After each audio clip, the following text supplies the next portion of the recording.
It's been a weird spring for our bulbs here in the Chicago area. If you look at the foliage on them, you can see that my daffodils took a hit because there's this brick wall back here and it radiates heat. So they came up fast, and then what happened? Things froze. They froze again, and guess what happened? The tips got all browned and burnt here. And then another thing happened is I lost some of the blooms because the buds got blasted by the cold because they had come up out of the ground. Not all of them, but some of them.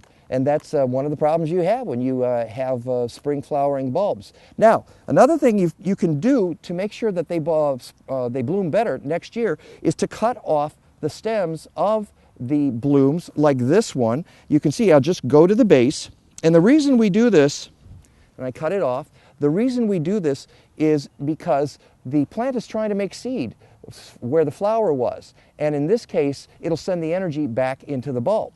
Now, another thing you can do, because you want to keep your foliage, you're not going to cut down your foliage because that's also manufacturing energy that's going to go into the bulb. But here's a trick I learned from Martha Stewart, which is you can braid your plants. You sort of gather them up like this, and then you start to wrap them around each other. Wait, Mike. What? Mike, you shouldn't braid the foliage on daffodils because when you braid them, then they don't get the sunshine.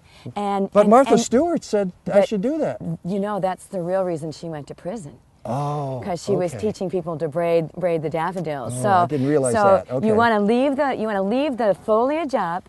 You want to fertilize. Use a good bulb fertilizer so that you've got all those nutrients down at the base. And then all it takes is 6 to 8 weeks. You just leave that foliage up in the sunshine. With the fertilizer, you apply the fertilizer on top of the ground? It only takes 6 to 8 weeks. Now, in the Mediterranean, what happens is this foliage can, it will die back normally because the rainfall stops in the Mediterranean.